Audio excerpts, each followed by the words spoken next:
नमस्कार दोस्तों, स्वागत है आप सब लोगों का आरपीएससी एग्ज़ाम्स यूट्यूब चैनल पर। साथियों, विज्ञान का मॉडल पेपर आज अपना 14वां रहेगा और इसमें भी अपने 30 प्रश्न अपन रखेंगे और अपने राजस्थान बोर्ड की किताबों से और एनसीईआरटी की किताबों से तैयार किया गया पेपर है। साथियों, बिना समय गवाए शुरू कर लेते हैं आज के मॉडल पेपर को। बिल्कुल परीक्षा में जैसे प्रश्न आते हैं उसी प्रकार के प्रश्न, उसी प्रकार से और उसी पैटर्न से प्रश्न लिए गए हैं।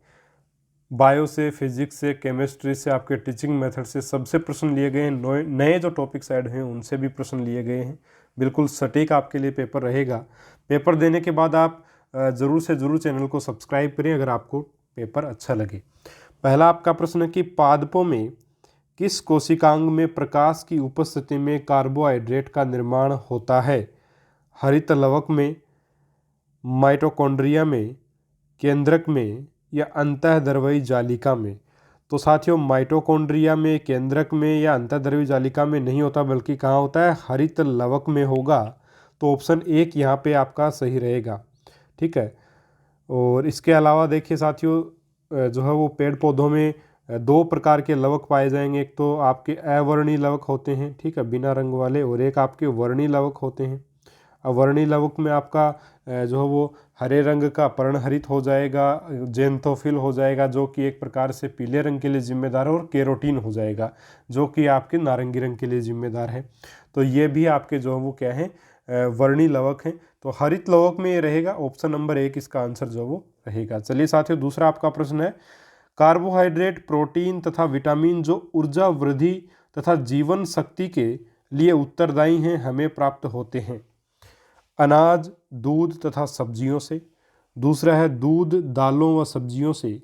तीसरा है दूध, दालों व अनाज से। और 4 है दालों, सब्जियों व अनाज से। तो कार्बोहाइड्रेट भी होना चाहिए, उसमें प्रोटीन हो और विटामिन हो। तो कहाँ से प्राप्त होता है साथियों अपने को? देखिए यहाँ पे जो आपका आंसर रहेगा वो ऑप्शन 4 रहेगा। देखिए, दूध जो है उसमें आपकी क्या होगी? वसा होगी। ठीक है, तो दूध वाला ऑप्शन कहीं पे भी सही नहीं है। अपने को प्रोटीन, कार्बोहाइड्रेट, ठीक है भाई, प्रोटीन दाल में हो जाएगा, कार्बोहाइड्रेट अपने अनाज में हो जाएगा और विटामिन अपने को सब्जियों से मिलेगा, है ना। तो विटामिन के लिए सब्जियों को अपन चुनेंगे। तो दूध वाला ऑप्शन तो नहीं होगा क्योंकि इसमें वसा है। यहाँ पे आपका ऑप्शन नंबर 4 बिल्कुल सही उत्तर रहेगा। 2018 में भी साथियों इसी प्रकार का कुछ प्रश्न बना था, बहुत ही अच्छा प्रश्न आया था रीट में, और इस प्रकार के प्रश्न आ सकते हैं, इसलिए ऑप्शन नंबर 4 इसका सही उत्तर होगा। और साथियों, प्रश्न पसंद आया लाइक कीजिएगा वीडियो को। अगला देखते हैं प्रश्न अपना, मलेरिया रोग में तिल्ली बढ़ जाती है यानी स्प्लीन, है ना। दूसरा है यकृत बढ़ जाता है, और यानी कि लीवर, अग्नाशय बढ़ जाता है, और चौथा अमाशय बढ़ जाता है। तो मलेरिया रोग का में क्या होगा साथियों? तो मलेरिया रोग में जो है साथियों आपका स्प्लीन जो है उसका आकार जो वो बढ़ जाता है। तो ऑप्शन नंबर 1 यहाँ पे आपका सही उत्तर साथियों इसमें रहेगा। चलिए, अगला आपका प्रश्न है, रुधिर का वर्ग। और आपको जानते हैं मलेरिया जो रोग है वो प्लाज्मोडियम, जो मादा एनाफिलीज मच्छर में जो प्लाज्मोडियम नामक जीवाणु पाया सूक्ष्म जीव पाया जाता है, उससे जो है वो मलेरिया रोग होता है। ठीक है, तो ये तो आप लोगों को पता ही होगा और ऑप्शन नंबर 1 इसका आंसर होगा। चौथा आपका प्रश्न है कि रुधिर का द्रव भाग क्या कहलाता है? सीरम, लसिका, प्लाज्मा या उपरोक्त में से कोई नहीं? तो देखिए साथियों, रुधिर का जो द्रव भाग है उसको क्या कहते हैं? प्लाज्मा उसको कहा जाता है। ठीक है, प्लाज्मा जो है वो रुधिर का द्रव भाग क्या कहलाएगा? प्लाज्मा। ऑप्शन नंबर 3 इसका आंसर रहेगा। अगला आपका प्रश्न है कि दैनिक लय के नियमन के लिए उत्तरदायी कौन है? थायराइड ग्रंथि, अग्नाशय ग्रंथि, अधिवृक्क ग्रंथि या पीनियल ग्रंथि? तो दैनिक लय के नियमन के लिए जो दैनिक क्रियाएं हैं उनके निश्चित नियमित रूप से वो होती रहें, इसके लिए साथियों जिम्मेदार कौन होगा? वो होगी आपकी पीनियल ग्रंथि। इससे मेलेटोनिन नामक हार्मोन स्रावित होता है। नाम क्या है हार्मोन का? मेलेटोनिन। ठीक है, मेलेटोनिन नामक हार्मोन इससे स्रावित होता है। और यह ग्रंथि जो है अग्र मस्तिष्क के ऊपरी भाग में पाई जाएगी। कहाँ पाई जाती है? अग्र मस्तिष्क के ऊपरी भाग में साथियों ये पाई जाती है। तो ऑप्शन नंबर 4 यहाँ पे आपका सही उत्तर रहेगा। अगला आपका प्रश्न है कि समसूत्री विभाजन की वह कौन सी अवस्था है जिसमें केंद्रक झिल्ली विलुप्त होते ही अवस्था पूर्ण हो जाती है? केंद्रक झिल्ली और केंद्रिका भी अपन बोल सकते हैं। यहाँ पे केंद्रिका भी जब समाप्त होती है, केंद्रक झिल्ली तथा केंद्रिका जब दोनों समाप्त होते हैं और उसी समय वो आपकी अवस्था भी समाप्त हो जाएगी समसूत्री विभाजन की। तो कौन सी अवस्था है? प्रोफेज है, मेटाफेज है, एनाफेज है या टीलोफेज है? कौन सा होगा साथियों? यहाँ पे आपका आंसर क्या रहेगा? यहाँ पे आपका आंसर साथियों रहेगा प्रोफेज यानी पूर्व अवस्था। पूर्व अवस्था जो वो समसूत्री विभाजन की सबसे लंबी अवस्था है। सबसे लंबी अवस्था आपकी कौन सी है? पूर्व अवस्था। और अर्धसूत्री विभाजन की भी सबसे लंबी अवस्था आपकी पूर्व अवस्था ही होगी। ठीक है, ये ध्यान में रखना है। तो पूर्व अवस्था सबसे लंबी और पश्च अवस्था जो वो सबसे छोटी अवस्था होती है समसूत्री विभाजन की।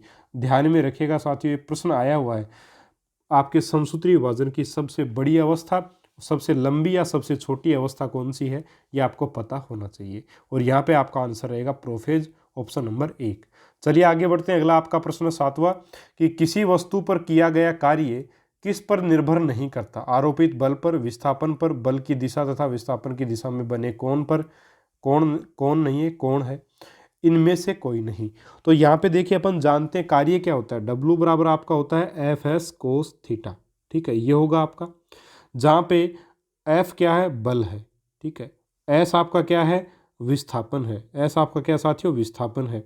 तो बल और विस्थापन दोनों पे डिपेंड करेगा, तो पहले दो ऑप्शन तो नहीं होंगे। तीसरा क्या है? Cos theta. यहाँ पे क्या साथियों? ये बल व विस्थापन की दिशा में बल का घटक है। बल का घटक है। ठीक है, तो इसके ऊपर भी डिपेंड करेगा।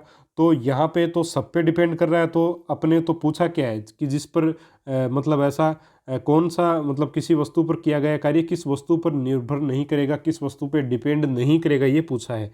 तो यहाँ तो सब पे डिपेंड कर रहा है, तो ऑप्शन नंबर 4 हो जाएगा, इनमें से कोई नहीं। ऑप्शन नंबर 4 इसका आंसर साथियों रहेगा, क्योंकि इसमें सब पर डिपेंड कर रहा है।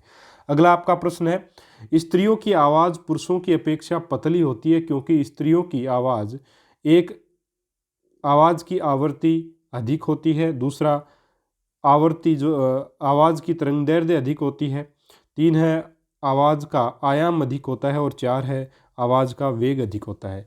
तो यहाँ पे आपका आंसर क्या होगा साथियों? आवाज़ जो वो महिलाओं की जो आवाज़ है वो पुरुषों की अपेक्षा पतली क्यों होती है? क्योंकि जो है उनमें एक प्रकार से उनका तारत्व अधिक होता है। तारत्व जो वो अधिक होता है, यानी कि एक प्रकार से उनकी आवृत्ति क्या होती है? अधिक होती है। आवृत्ति अधिक होने का मतलब क्या साथियों? यानी कि 1 सेकंड में कंपनों की संख्या उनमें ज़्यादा होती है, तो तारत्व ज़्यादा होता है, इसी वजह से होता है। तो ऑप्शन 1 जो है वो आपका सही उत्तर रहेगा यहाँ पे। आयाम का मतलब क्या है? आयाम तो आपका जो होगा उसका संबंध रहेगा ध्वनि की प्रबलता से। तो ये दोनों प्रश्न पूछे जाते हैं। तारत्व का संबंध आवर्ती से, तारत्व ज़्यादा मतलब आवर्ती भी ज़्यादा, यानी आवर्ती ज़्यादा तो तारत्व ज़्यादा हो जाएगा। प्रबलता का संबंध सीधा होता है आयाम से। अगर आयाम ज़्यादा तो प्रबलता ज़्यादा हो जाएगी, प्रबलता ज़्यादा है तो आयाम भी ज़्यादा होगा और आवर्ती कम होगी। ठीक है, उल्टा संबंध है इनका। उम्मीद है अच्छे से आप इनको समझे होंगे। 8 में एक ऑप्शन सही होगा। 9वां आपका प्रश्न है कि एक कंघी के कागज के छोटे टुकड़े को आकर्षित करने का कारण क्या है? घर्षण जनित बल, चुंबकीय बल, गुरुत्वीय बल या स्थिर वैद्युत बल। तो ऑप्शन 4 होगा, स्थिर वैद्युत बल इसका आंसर जो वो रहेगा। बिल्कुल सिंपल प्रश्न है।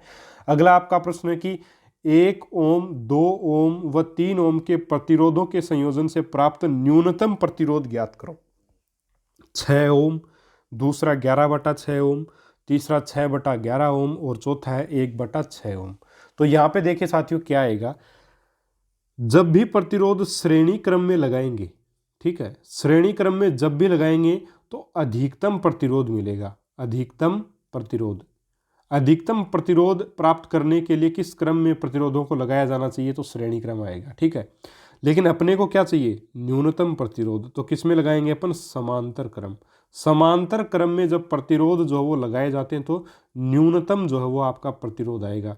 तो यहाँ पे अगर इनको समांतर में लगाएं तो समांतर का फॉर्मूला क्या होता है? 1/r बराबर 1/r1 plus 1/r2 plus 1/r3 और आगे भी है तो 1/rn। ठीक है, कितने भी हो सकते हैं प्रतिरोध। यहाँ पे 3 है तो 1/r बराबर क्या आ जाएगा? 1/1 प्लस 1/2 प्लस 1/3। एलसीएम कितना आ जाएगा? 6 आ जाएगा। 6 आया और 3 आया और 2 आया नहीं। 6 और 3 9 और 2 11, 11/6 आया। 1/r बराबर 11/6 है तो r बराबर क्या आ जाएगा? 6/11 आपका आ जाएगा। यानी कि ऑप्शन कौन सा सही होगा? यानी यहाँ पे 6/11, r बराबर क्या है? 6/11 आपका आया। तो साथियों आंसर क्या हो जाएगा? आंसर आपका हो जाएगा ऑप्शन नंबर 3। यानी कि ऑप्शन नंबर 3 यहाँ पे आपका बिल्कुल करेक्ट उत्तर रहेगा, 6/11 ओम। ठीक है साथियों, चलिए आगे बढ़ते हैं। अगला आपका प्रश्न है कि एक अवतल दर्पण की फोकस दूरी 30 सेंटीमीटर है। यदि एक बिंब यदि एक बिंब 40 सेंटीमीटर पर रखा है तो प्रतिबिंब की स्थिति बताइए तथा प्रतिबिंब का आवर्धन भी ज्ञात कीजिए। तो यहाँ पे आपका आंसर साथियों कौन सा रहेगा वो बताऊंगा, पहले आप लोग देख लीजिए, सोल्व करके देखिए। अपन जानते हैं कि जो अपना जो प्रतिबिंब की स्थिति है उसको ज्ञात करने के लिए अपना दर्पण सूत्र होता है साथियों। और दर्पण सूत्र होता क्या है, दर्पण सूत्र क्या होगा साथियों, मैंने बताया आपको बहुत अच्छे से, 1/f इक्वल्स टू हो जाएगा 1/v plus 1/u।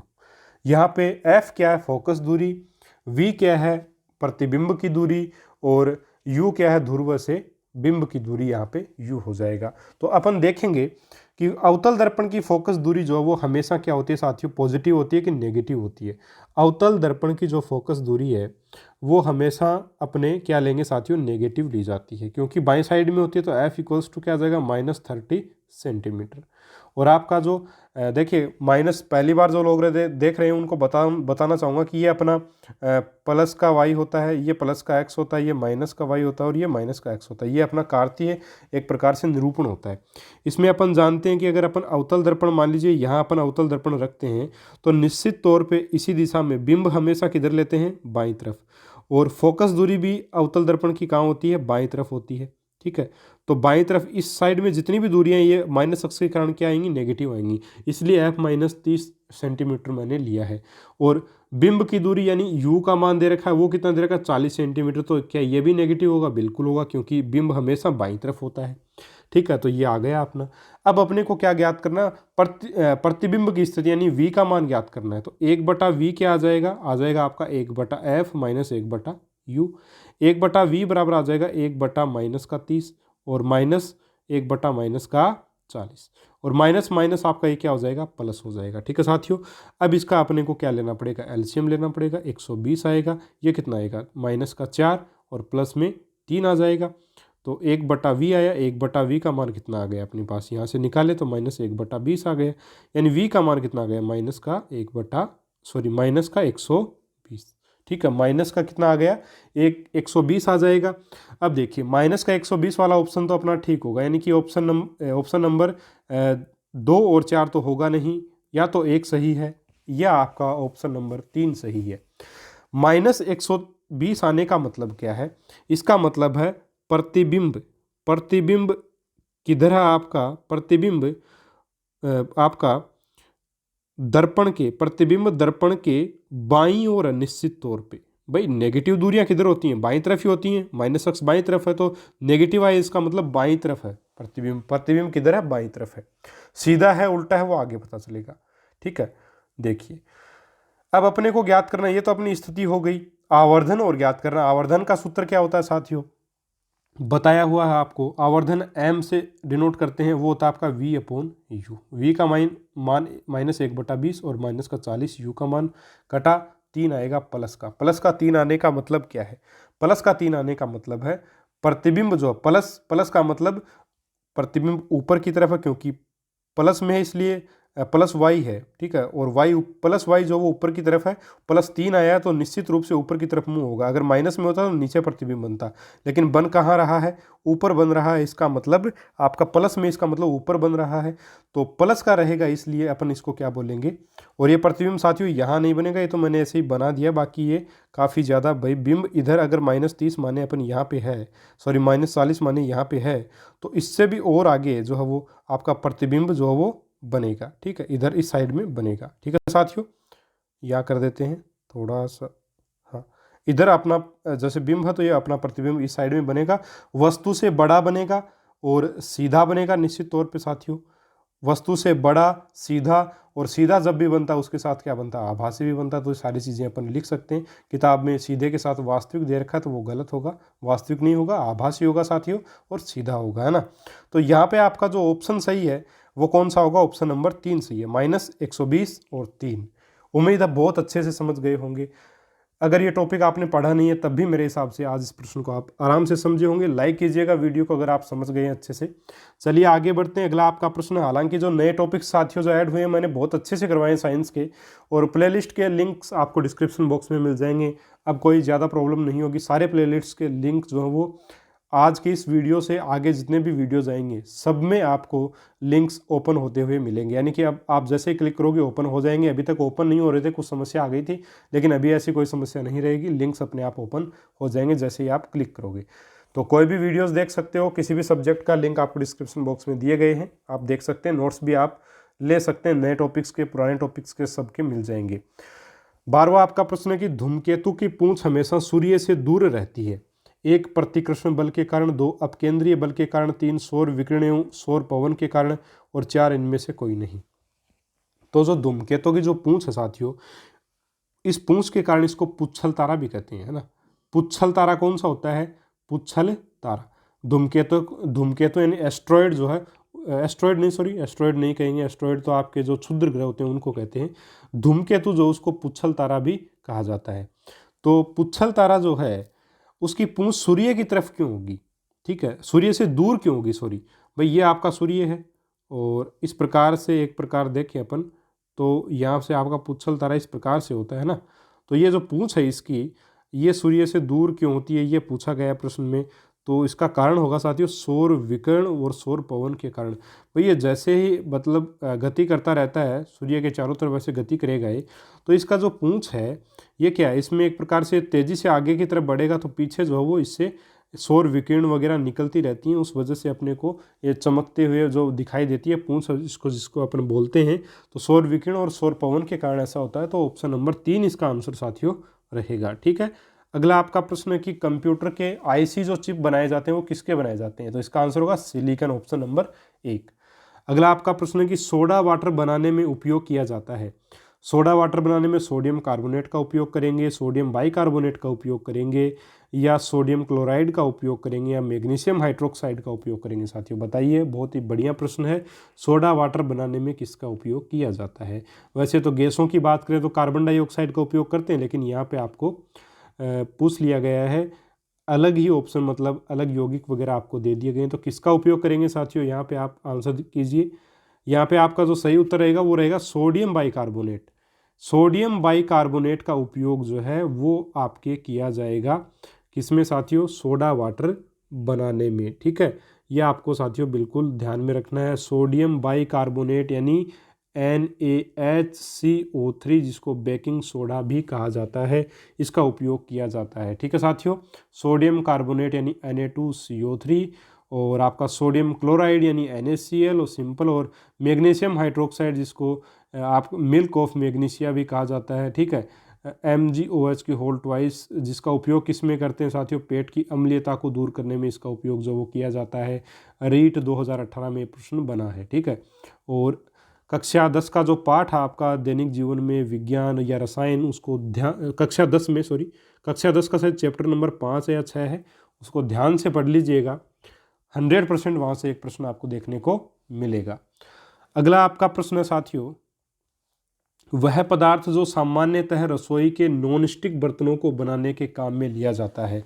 PVC, पॉलीवाइनिल chloride, और बेकेलाइट, टेफ्लॉन, मेलामाइन। तो साथियों देखिए, नॉन स्टिक बर्तन बनाने में, यानी कि जिसमें एक प्रकार से भोजन अंदर चिपके नहीं, ऐसे बर्तन बनाने के लिए किसका उपयोग करते हैं अपन? टेफ्लॉन का उपयोग करते हैं। ऑप्शन 3 इसका उत्तर होगा। अगला आपका प्रश्न है कि निम्न में से बेयर अभिकर्मक है। पोटेशियम परमैंगनेट का क्षारीय तनु विलयन, पोटेशियम परमैंगनेट का अम्लीय विलयन, पोटेशियम परमैंगनेट का अम्लीय सांद्र विलयन, चौथा है पोटेशियम परमैंगनेट का उदासीन विलयन। तो यहाँ पे देखिए साथियों, आंसर क्या रहेगा आपका? यहाँ पे आंसर रहेगा आपका पोटेशियम परमैंगनेट का क्षारीय विलयन। पोटेशियम परमैंगनेट यानी कि KMnO4। ठीक है, इसको अपन लाल दवा के नाम से भी जानते हैं। ठीक है, और ऑक्सीकरण व अपचयन के लिए इसका उपयोग जो वो किया जाता है अभिक्रियाओं में। ठीक है, ऑक्सीकरण के लिए भी किया जाता है और अपचयन के लिए भी साथियों इसका उपयोग जो वो किया जाएगा। ऑप्शन 1 यहाँ पे आपका उत्तर रहेगा पोटेशियम परमैंगनेट का क्षारीय तनु विलयन। ठीक है, चलिए आगे बढ़ते हैं। 17वां आपका प्रश्न है 2KClO3, यानी कि KClO3 का मतलब है पोटेशियम क्लोरेट। ठीक है, ये क्या आपका पोटेशियम क्लोरेट। पोटेशियम क्लोरेट यहाँ पे एस का मतलब क्या है, ये स्टेट बताएगा यानी कि अवस्था बताएगा पोटेशियम क्लोरेट की कौन सी अवस्था है। एस यानी कि सॉलिड स्टेट में है, ठोस अवस्था में है पोटेशियम क्लोरेट। उसके बाद में बीच में उत्प्रेरक उष्मा दी गई, उत्प्रेरक डाला गया इसमें, और अपने पास क्या निकल के आया, पोटेशियम क्लोराइड निकल के आया और ऑक्सीजन निकल के आई गैसीय अवस्था में, और पोटेशियम क्लोराइड सॉलिड स्टेट में निकल के अपने पास आया। तो यह इस अभिक्रिया के लिए सत्य कथन आपको बताना है। यह एक अपघटन अभिक्रिया तथा ऊष्माक्षेपी अभिक्रिया है। ऊष्माक्षेपी अभिक्रिया का मतलब क्या साथियों, ऐसी अभिक्रिया जिसमें ऊष्मा मुक्त होती है। दूसरा, यह एक संयोजन अभिक्रिया है। संयोजन का मतलब दो पदार्थों से मिलकर के एक पदार्थ बना हो तो संयोजन अभिक्रिया कहलाएगी। तो यहाँ पे तो अलग अलग हुआ तो निश्चित रूप से संयोजन तो नहीं है। अगला आपका ऑप्शन है, यह एक अपघटन अभिक्रिया तथा ऊष्मा शोषी है। बिल्कुल यही ऑप्शन आपका सही होगा। 17 में ऑप्शन नंबर 3 सही होगा, क्योंकि देखिए यहाँ पे अपघटन हो रहा है। पोटेशियम क्लोरेट जो वो पोटेशियम क्लोराइड और ऑक्सीजन में टूट रहा है, ठीक है। और इसके अलावा उष्मा का शोषण, देखिए यहाँ पे उष्मा उसको दी जा रही है, ठीक है, तब ऐसा हुआ। उष्मा देने पर जो है उसका जो वो क्या हुआ, अपघटन हुआ, ठीक है। तो ये उष्मा शोषी अभिक्रिया होगी। उष्मा लेने के बाद ये अभिक्रिया घटित हुई है तो उष्मा शोषी अभिक्रिया होगी। ऑप्शन नंबर 3 इसका आंसर होगा। बहुत ही अच्छा प्रश्न था। अगला प्रश्न आपका, निम्न में से क्षारक नहीं है। NaOH, KOH, NH4OH या C2H5OH, ठीक है। यानी कि पहला option sodium hydroxide, potassium hydroxide, ammonium hydroxide या फिर आपका एथेनॉल। तो नाम सुनते ही बता दोगे आप, एथेनॉल C2H5OH। ये न तो साथियों एसिड होता है, ठीक है, न एसिड और न बेस, ये ध्यान में रखिएगा। ये तो न तो एसिड है न बेस है, ये उदासीन प्रवृत्ति का होता है, ठीक है, ध्यान में रखिएगा साथियों इसको, उदासीन प्रवृत्ति का होता है। तो क्षारक नहीं होगा, ये ऑप्शन नंबर 4 इसका आंसर होगा। अगला आपका प्रश्न है कि सामान्यतः धातुएं चमकीली नहीं होती हैं, लेकिन निम्न में से कौन सी धातु चमकीली है। तो आयोडीन जो वो चमकीली धातु होती है। यह प्रश्न मैंने कम्युनिटी टैब में भी पूछा था, आपने बिल्कुल सही आंसर किया सब लोगों ने। 20वां आपका प्रश्न है कि स्टेनलेस स्टील में लोहे के अतिरिक्त तत्व सम्मिलित है, कार्बन तथा क्रोमियम। दूसरा, कार्बन, क्रोमियम, मैग्नीज तथा निकेल। तीसरा ऑप्शन, कार्बन, जिंक, चांदी व निकेल, ठीक है। और चौथा ऑप्शन है, इनमें से कोई नहीं। तो यहाँ पे आपका आंसर होगा कार्बन, क्रोमियम, मैग्नीज तथा निकल। स्टेनलेस स्टील जो होता है जिसमें जंग नहीं लगता, उसमें लोहे के अतिरिक्त कार्बन होगा, क्रोमियम भी होगा, मैग्नीज भी होगा और निकेल भी होगा, ठीक है। चलिए आगे बढ़ते हैं। 21वां प्रश्न है कि राजस्थान के किस जिले में सर्वाधिक संतरा का उत्पादन होता है। झालावाड़, श्रीगंगानगर, हनुमानगढ़ या टोंक। तो झालावाड़ इसका आंसर आएगा। झालावाड़ में सर्वाधिक संतरे का उत्पादन होगा, ठीक है। किन्नू वगैरह का पूछे अपने, माल्टा वगैरह का, मौसमी वगैरह, तो श्रीगंगानगर यहाँ पे आपका आंसर रहेगा। चलिए आगे बढ़ते हैं।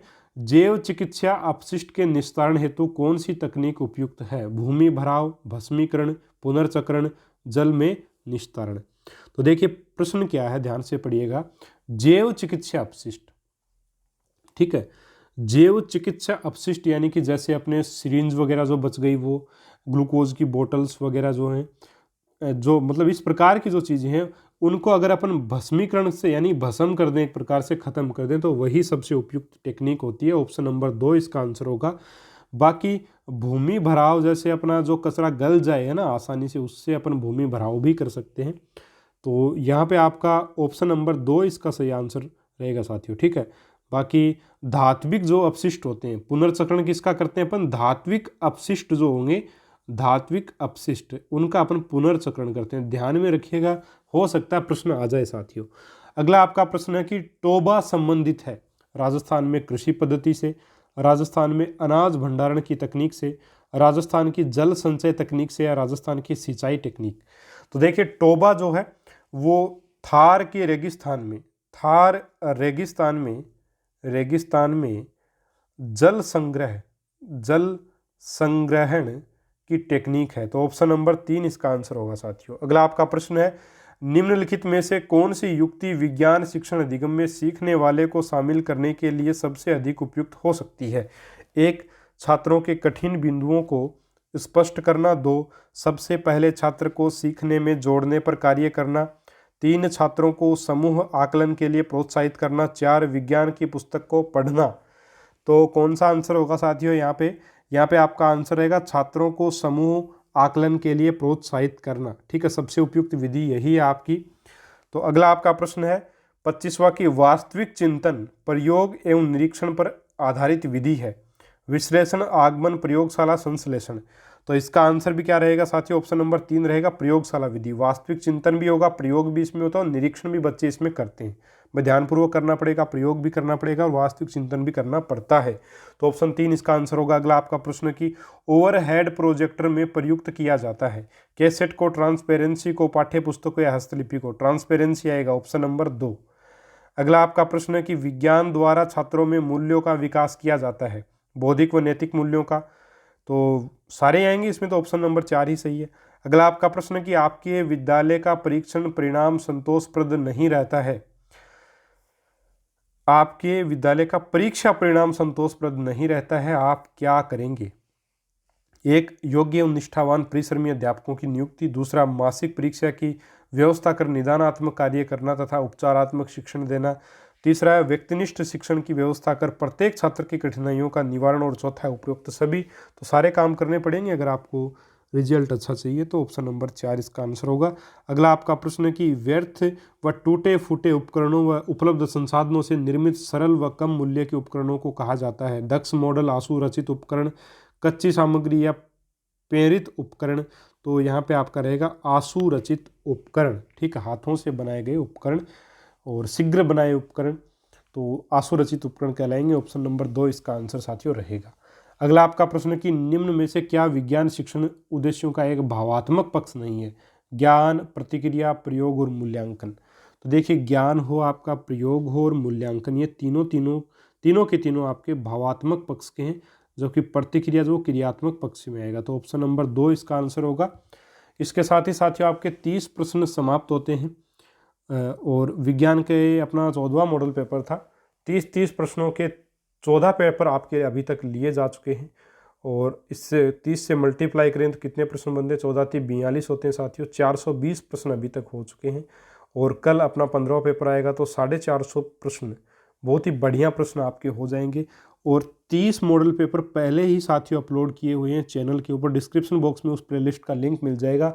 रीड साइंस 30 पेपर्स, ठीक है, 30 टेस्ट, वो आपको डिस्क्रिप्शन बॉक्स में लिंक मिलेगा। 30 वहाँ पे मॉडल पेपर हैं, 30 के प्रश्नों के। तो टोटल कितने प्रश्न बने? लगभग 30 प्रश्न ही है, शायद 20 हैं या 30 हैं, इस हिसाब से हैं। तो अगर 30 के हिसाब से 900 या 600 से लेकर 900 प्रश्न उसमें है, तो बहुत अच्छा मैटर। आप 1000 से ऊपर प्रश्न मैं आपको दे चुका हूँ साइंस के, और ये कंटिन्यू रहेंगे साथियों, आगे लगातार आते रहेंगे। ठीक है, कोशिश मैं कर रहा हूँ आपको और भी अच्छा मैटर देने की। सब्सक्राइब कर लीजिएगा चैनल को, बहुत सारा फायदा आपको होगा। मिलेंगे साथियों अपन अगले वीडियो में एक और शानदार टेस्ट के साथ। तब तक के लिए जय हिंद, जय भारत, नमस्कार।